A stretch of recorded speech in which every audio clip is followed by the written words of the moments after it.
What is a healthy diet? People often confuse healthy eating and so-called right nutrition. The food, its composition and quality directly determines whether you have such diseases as hypertension, cardiovascular disease, diabetes, allergies, eczema, varicose veins, dermatitis. You are watching a channel about healthy nutrition and health. In this video, I'm going to talk about the nutritional mistakes most people on this planet make. Like this video and leave a comment if the video was helpful to you. Let's go! What is a healthy diet? A healthy diet is not just an individualized diet based on your tests, genetics, and medical conditions, but it's also a way of life in general. A diet found on the internet is not a healthy diet, it's a rule of the thumb. People often confuse healthy eating and so-called right nutrition, which does not take into account your special needs in any way. You might think that you are eating right, but if you look at the diet, it becomes clear that this is not quite the case. Of course, you won't feel any improvement and changes in the body. Often in the morning we drink coffee with a bun, then we eat a full lunch comprising 4 dishes. We come home and then have a long-awaited, most heavy meal, dinner. Such a meal leads to bloating, gas, heaviness, and also to poor sleep. The food, its composition and quality directly determines whether you have such diseases as hypertension, cardiovascular disease, diabetes, allergies, eczema, varicose veins, dermatitis. Many people mistakenly write this off as heredity. Yes, it's our inheritance of nutritional errors, which are taught in childhood. Today we are going to talk about the main mistakes that most people make. The first mistake is not drinking enough clean water and too many sugary drinks in your daily diet. Such symptoms as migraine, constipation, joint pain, dry skin, dry mouth, these are all signs of a lack of clean drinking water.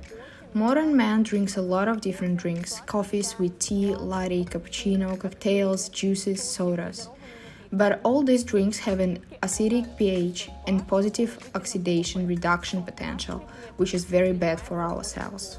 We have to drink enough clean drinking water in order to maintain the biochemical process in our body. If there is not enough water in the body, dehydration of all areas occurs. This leads to pathogenic process of inflammation and the growth of pathogenic flora, which ultimately weakens the immune system. A person with insufficient daily intake of water risks dehydration, slowing down all processes in the body, slowed metabolism in the liver, obesity, chronic fatigue, headaches, and joint pain. The minimum volume of drinking water per day is calculated according to the formula 30 milliliters of water per 1 kilogram of weight. You can drink more, but less is undesirable. If you are overweight, focus on your ideal weight. You don't have to drink the full volume of water based on your excess weight. Second mistake is an excess of refined carbohydrates. Never in the history of mankind has man eaten as many carbs as he consumes now. Of course, we are talking about refined carbs, which include white flour, sugar, white rice, all pasteurized pasta and baked goods. There are too many of them in our diet. Every day when you eat refined carbs, your blood gets a lot of sugar. In order to clean the sugar from your body, your pancreas secretes insulin.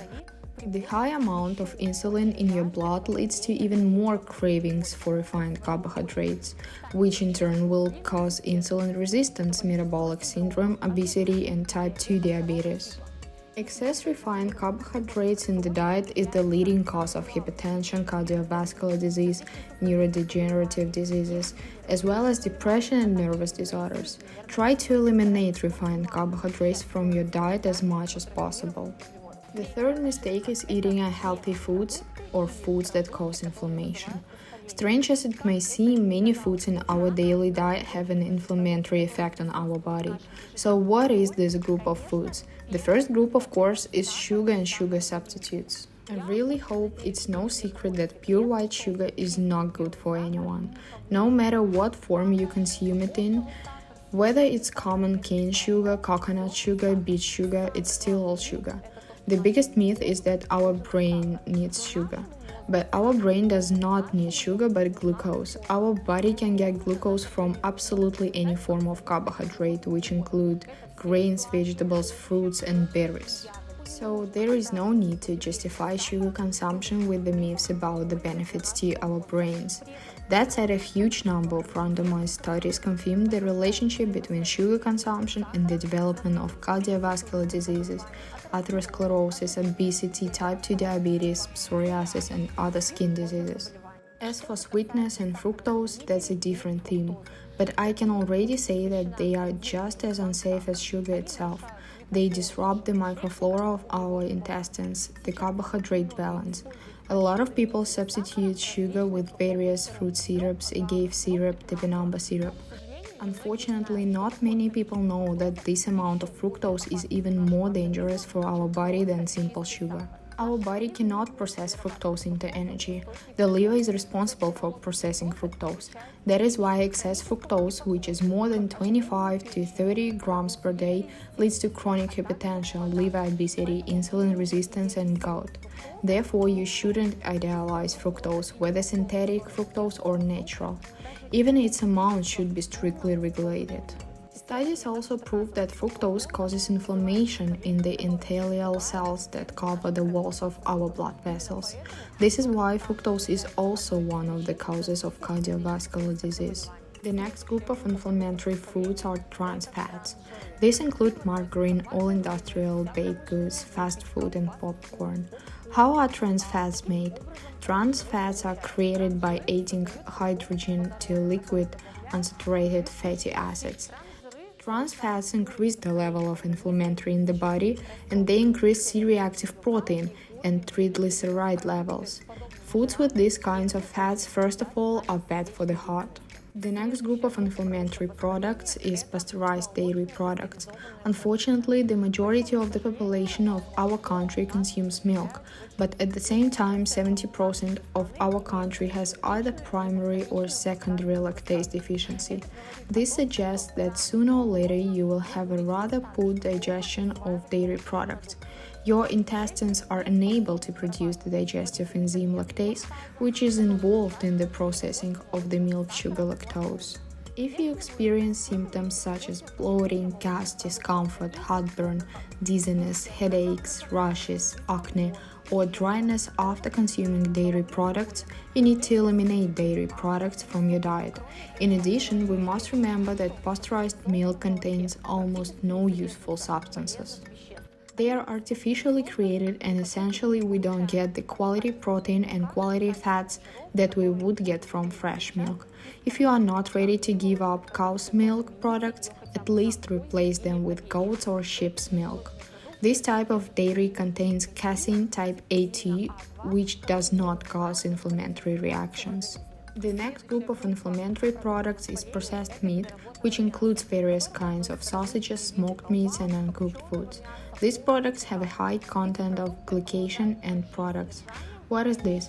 This is when the sugar molecule and protein molecules are oxidized. They have a strong inflammatory effect on the body and also cause cardiovascular disease and atherosclerosis. There is a proven link between eating processed meat and small intestine cancer. The next group of inflammatory products are alcoholic beverages. Let's not look for minimal advantages, there are practically none. After all, alcohol is harmful substances for our body. The main damage that any alcohol causes is its effect on the intestinal mucosa. Over time, the intestinal mucosa becomes irritated and various toxins, allergies, viruses, and bacteria can enter the bloodstream through it, which of course affects our immunity and the level of inflammation in the body. If drinking alcoholic beverages becomes constant, you constantly and maintain the level of inflammatory in the body, which sooner or later will lead to chronic diseases. The fourth mistake that most people make is snacking or eating on the go. Many people don't eat at the table. We open the refrigerator, we eat on the go, we have candy, cookies, candy bars, and gum in our bags, and instead of full meal, we stuff it in our mouth. The main reasons for snacking are lack of food culture and, oddly enough, anxiety. Food is the quickest and easiest way to calm down. Very often we use food as sedative. We eat something all the time and don't notice how we excess calories. Most people don't even notice it. When you ask how many times a day do you eat, Many people say I eat 3 times a day. And when asked to write down everything that they put in their mouths in the past day, they are surprised to find that they eat so many things besides the 3 main meals. My recommendation to you, write down for 3 days everything you eat, and you will see what is the cause of your excess weight. The fifth mistake that almost all women make is dieting. Never do diets. Of course, in the short term, they can lead to weight loss, but unfortunately, it will be very difficult to keep this weight. Start thinking globally. Don't think that you need to lose 5 kilograms. Think about how you need to change your lifestyle, what deficits you need to make up so that the weight never comes back to you. You should not expose your body to this kind of even short-term stress. After all, your body will remember this, and the next time you go back to a normal diet, your body will reserve calories. Go to a specialist, examine your body, check inflammatory markers, deficiencies for vitamins and minerals. Work on them and you will be surprised how your body responds with gratitude. Of course, these are not all the mistakes we make, but start with the simplest and most basic ones. Eliminating only these mistakes is unfortunately won't help you to achieve long-term health results. Subscribe to our channel to learn more about healthy eating and health.